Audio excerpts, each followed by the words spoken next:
नमस्कार दोस्तों, मैं हूं दिनेश के वोरा। स्वागत है आपका 4 पीएम और न्यूज टाइम के इस मंच पर।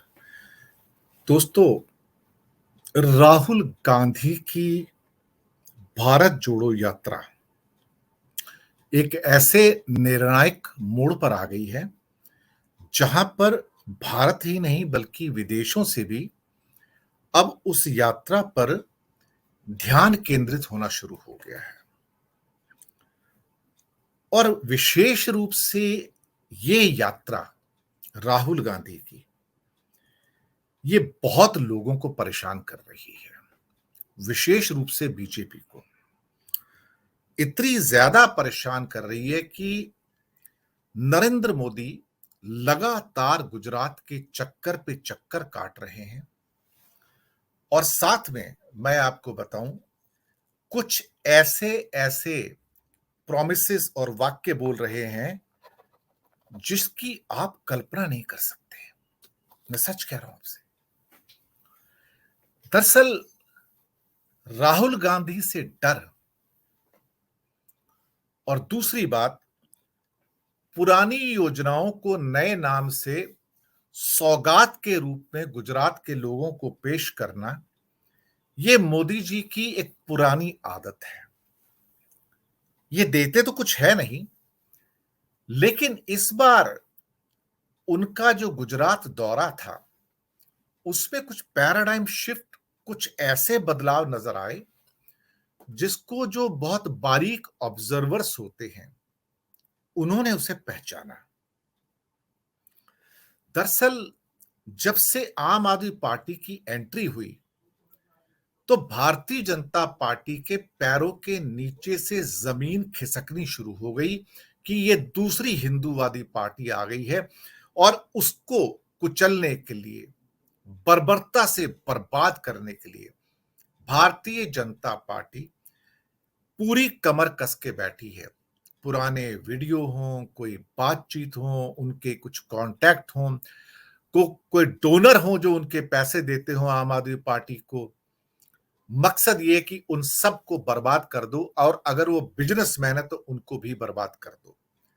ये निरंकुशता और ये बर्बरता भारतीय जनता पार्टी की नई पहचान है। आपने विरोधियों को कभी भारत में शत्रु पक्ष में परिवर्तित होते नहीं देखा। ये वो शत्रु पक्ष हैं जो निरंकुश के साथ साथ बर्बरता के नए पाठ पढ़कर आए हैं, जहां ये सामने वाले को हर कोण से बर्बाद कर देना चाहते हैं। हालात इतने बुरे हो गए कि गुजरात में साइलेंट कांग्रेस अब इनकी आंखों को चुभनी शुरू हो गई है। कांग्रेस शांत क्यों है? गुजरात से कांग्रेस के स्टेटमेंट क्यों नहीं आ रहे हैं? गुजरात से कोई बड़े नेता आकर रैली संबोधित क्यों नहीं कर रहे हैं? अंदर से कुलबुला रहे हैं प्रधान सेवक। समझ नहीं आ रहा कि क्या हो रहा है। कांग्रेस की एक साइलेंट स्ट्रेटजी कि कुछ करना ही नहीं। कर क्या रहे हैं फिर वो? खाटला बैठक, गुजराती में कहते हैं खाटला बैठक, यानी कि हर गांव में जाके खाट बिछा के और लोगों से मिलके उनसे मेल जोल बढ़ाकर उनको कन्विंस करना। कोई भाषण नहीं, कुछ नहीं। और बड़बोले बीजेपी के लोगों को यह पसंद नहीं आ रहा है, क्योंकि वो बोलेंगे तो इन्हें मुंह खोलने का मौका मिलेगा। कांग्रेस के नेता कुछ कहेंगे तो इन्हें अटैक करने का मौका मिलेगा। ये तो अटैक ही नहीं कर पा रहे। अटैक किस पर करें? कोई वक्तव्य आएगा, कोई स्टेटमेंट आएगा। और अब तो हालात ऐसे हो गए हैं कि नरेंद्र मोदी के अटैक राहुल गांधी पे अचानक से कम हो गए हैं। शायद उन्हें इस बात का एहसास हो गया है कि राहुल गांधी का कद बढ़ गया है। उन्हें इस बात का एहसास हो गया है कि राहुल गांधी के हमले अब आरएसएस और बीजेपी के ऊपर तीखे होते जा रहे हैं और वो हर जगह पे उनकी निरंकुशता, उनकी बर्बरता, उनकी तानाशाही की कहानियां सुना रहे हैं और प्रतिदिन जो उनके साथ 1 लाख 2 लाख जनता जुड़ती है सड़कों पर, यही इनकी परेशानी का कारण है। और गुजरात में तो विशेष रूप से कि अल्टीमेटली ये बोलते क्यों नहीं है, मीटिंग क्यों नहीं करते हैं। एक मीटिंग में प्रधानमंत्री जी ने बोल दिया, क्या बोला, ये कांग्रेस वाले चुप हैं। ये सोच लेना क्यों चुप है, वो अंदर ही अंदर षड्यंत्र कर रहे हैं और जाइए पहचानिए वो जो क्या षड्यंत्र चल रहा है, क्या देश विरोध की घटनाएं होने जा रही हैं। क्योंकि प्रधान सेवक को हर वो व्यक्ति जो उनका विरोधी है वो शत्रु पक्ष नजर आता है और उन्हें लगता है कि वो देश विरोधी है, षड्यंत्रकारी है। कि ये कर क्या रहे हैं, और फिर कहते हैं खाटला बैठक हो रही है गांव गांव में। अब गांव ही तो है गुजरात में जो कांग्रेस के गढ़ हैं। भारतीय जनता पार्टी के गढ़ तो अर्बन सेंटर हैं, शहरी इलाके हैं, कस्बाई इलाके हैं। वहां पर सेंध मार रहे हैं केजरीवाल साहब और आम आदमी पार्टी। अब जब उन्हें लगा कि गांव में तो हमारी पैठ बैठ नहीं रही है और कांग्रेस का एक साइलेंट रेवोल्यूशन क्रांति चल रही है खाटला बैठक के द्वारा, और आम आदमी पार्टी को भी अर्बन नक्सल बुला रहे हैं, अराजकतावादी। लेकिन समस्या ये है कि जो मर्जी कर लें, जनता के पास सबका जवाब है। 17 से 20% वोट तो कई सर्वे के अंदर अभी से आम आदमी पार्टी के पास आ रहे हैं। इसी से बीजेपी की नैया डोल रही है। वो गिरफ्तार कर लिया गोपाल इटालिया को, प्रमुख लीडर हैं। उनके पुराने कई साल पुराने वीडियो निकाले उन्होंने, जिसमें उन्हें प्रधानमंत्री के बारे में, उनकी मां के बारे में उन्होंने कुछ शब्द कहे थे। मैं उनको यहां पर दोहराना नहीं चाहूंगा क्योंकि हम एक रेस्पॉन्सिबल चैनल है। लेकिन भारतीय जनता पार्टी ने उनको मणिशंकर अय्यर में कन्वर्ट करने में कोई देरी नहीं की। लेकिन उसके बाद जो केजरीवाल ने पलट हमला किया कि भारतीय जनता पार्टी तो मूल रूप से पाटीदारों यानी कि पटेलों के खिलाफ है और उनके ऊपर गोलियां चलवाई हैं, पीछे पास्ट में उनका निरंकुश दमन किया है। और जब ये बात बढ़ती दिखी तो बीच में दिल्ली पुलिस ने गुजरात से गोपाल इटालिया को गिरफ्तार कर लिया और दिल्ली में बुला लिया। ना जाने कौन कौन से लोग, दिल्ली पुलिस सब जगह पहुंच जाती है, असम पुलिस सब जगह पहुंच जाती है, और भी इनके राज्यों की पुलिस सब जगह पहुंच जाती है, और ना जाने किस किस के खिलाफ मुकदमे दर्ज हो जाते हैं। गोपाल इटालिया के सारे वक्तव्य तब के थे जब वो स्टूडेंट लीडर हुआ करते थे और आम आदमी पार्टी के मेंबर नहीं थे। खैर, जब आम आदमी पार्टी ने कहना शुरू किया कि ये तो अब पूरा का पूरा पटेलों का दमन कर देना चाहते हैं, ये तो सरदार पटेल को कैसे मूर्ति बना के पूज रहे हैं, एक्चुअली तो ये निरंकुशता इनके अंदर भरी हुई है, बर्बरता इनके अंदर भरी हुई है और ये पटेलों को यानी कि पाटीदारों को बर्बाद कर देना चाहते हैं। बाजी उल्टी पड़ती देखी तो दिल्ली पुलिस ने शाम को गोपाल इटालिया को रिहा कर दिया। पता नहीं इनका कोई और पुलिस आकर उनको आके अपना गिरफ्तार करके ले जाएगी। लेकिन समस्या सारी ये है कि इस समय राहुल गांधी के जो वोट हैं यानी कि जो गांव के लोग हैं गुजरात के अंदर, उन्हें मिली हुई है संजीवनी और वो है उत्साहित कि राहुल गांधी जो कर रहे हैं वो बहुत ही सर्वोच्च लेवल का है। अब कांग्रेस से डरकर और राहुल गांधी से डरकर अब एक और चीज हुई है गुजरात में, आप यकीन नहीं करेंगे। आम आदमी पार्टी के अटैक से बचने के लिए मोदी जी कांग्रेस की तारीफ कर रहे हैं कि कांग्रेस वाले उठो। क्या बात है, क्योंकि मोदी जी को पता है कि कांग्रेस को अगर सामने होगी तो मारना बहुत आसान है और सामने कोई दूसरा है और केजरीवाल जैसा है तो वो उनको भी झाड़ू मार के जाएगा। पंजाब में ऐसा झाड़ू मारा, 117 में से 2 सीटें हैं बीजेपी की। दिल्ली में 3 बार ऐसा झाड़ू मारा, आखिरी में तो यह हाल हो गया कि 7 सीटें 70 में से और उससे पहले वाले में 2 थी। मोदी जी को पता है केजरीवाल जम गया एक बार को, तो अगली बार बीजेपी को इसी गुजरात में झाड़ू मार के जाएगा।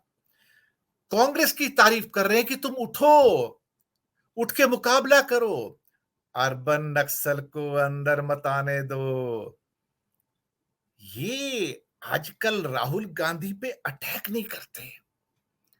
मोदी जी भूल गए हैं कि वो पप्पू हैं। मोदी जी भूल गए हैं कि वो परिवारवादी हैं।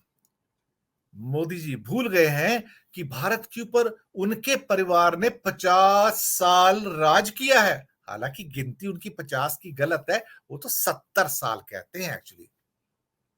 दरअसल राहुल गांधी का कद बढ़ गया है। कद बढ़ने से भारतीय जनता पार्टी की टांगे कांप रही हैं।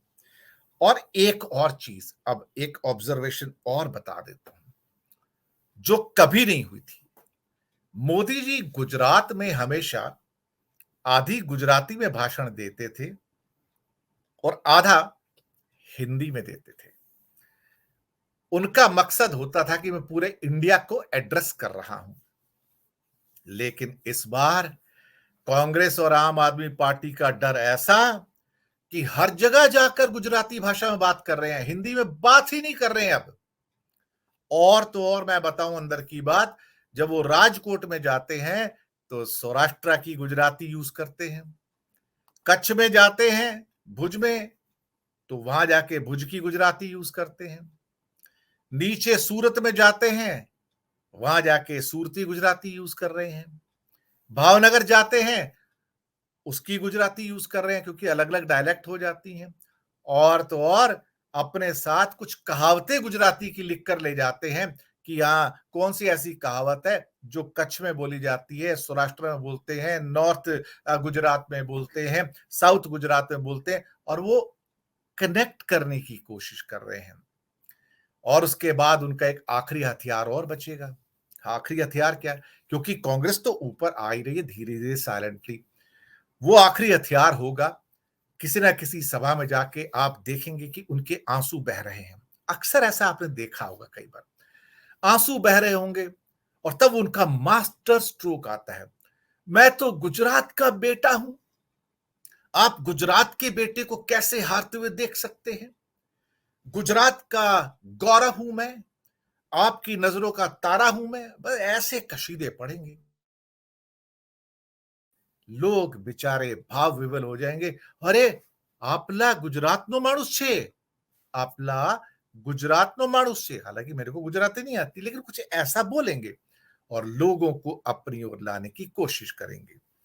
लेकिन फिलहाल तो इनकी पीड़ा ये है, राहुल गांधी का मार्च कैसे रोका जाए। अगर राहुल गांधी को गिरफ्तार करते हैं ईडी के द्वारा और जेल में डाल देते हैं, फिर तो समझो भारतीय जनता पार्टी ने आत्महत्या का सौदा तैयार कर लिया। क्योंकि कभी कभी ऐसा होता है ना, अपने ही किए हुए कर्म अपने ही ऊपर उल्टे पड़ जाते हैं। यही इनके साथ होगा दोस्तों, यही इनके साथ। राहुल जिस ढंग से आजकल मैच्योरिटी से बात कर रहे हैं, संबोधित कर रहे हैं, प्रेस कॉन्फ्रेंस कर रहे हैं, लोगों से बात कर रहे हैं, सड़क पर जाते जाते उठक बैठक भी कर लेते हैं, यानी कि पुशअप भी कर लेते हैं, भाग भी लेते हैं, बच्चों को प्यार भी करते हैं। अब इनको, बीजेपी की आईटी सेल को, ये सारी चीजें जो राहुल गांधी की हैं बहुत परेशान करती हैं। ये सड़क पे उठक बैठक क्यों कर रहे हैं? ये छोटे बच्चों की उंगली पकड़ के क्यों चल रहे हैं?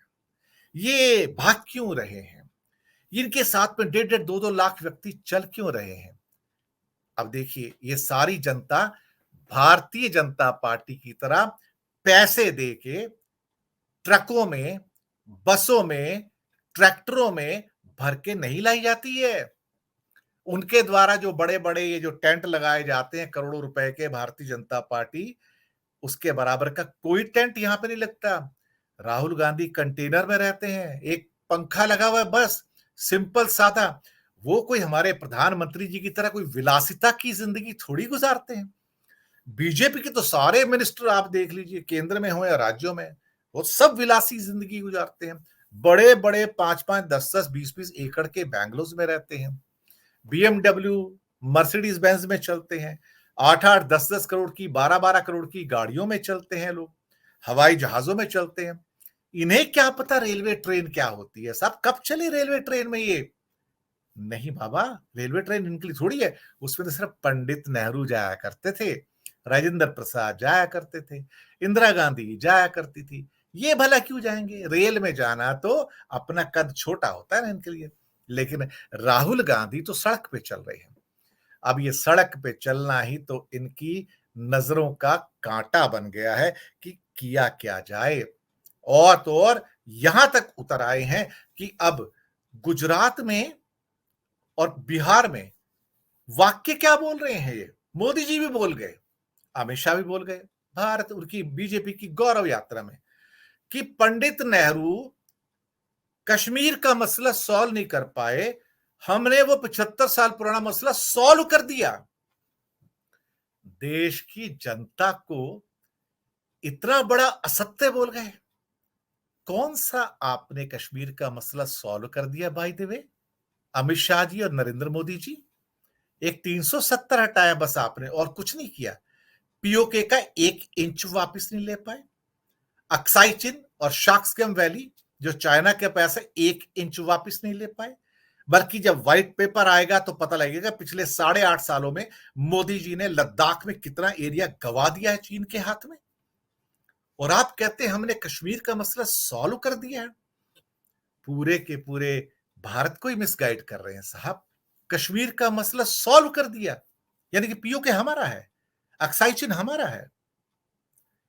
देखिए इंसान चुनाव जीतने के लिए क्या नहीं कर सकता, सत्य से दूर हटकर क्या क्या जनता को बोल के तालियां नहीं पिटवा सकता। सामने वाले बेचारों को क्या पता कि कश्मीर के अंदर हमारे पास तो मुश्किल से 40-45% कश्मीर है, बाकी तो 33% तो ऑलमोस्ट पाकिस्तान के पास है, 25% तो चाइना के पास है साहब।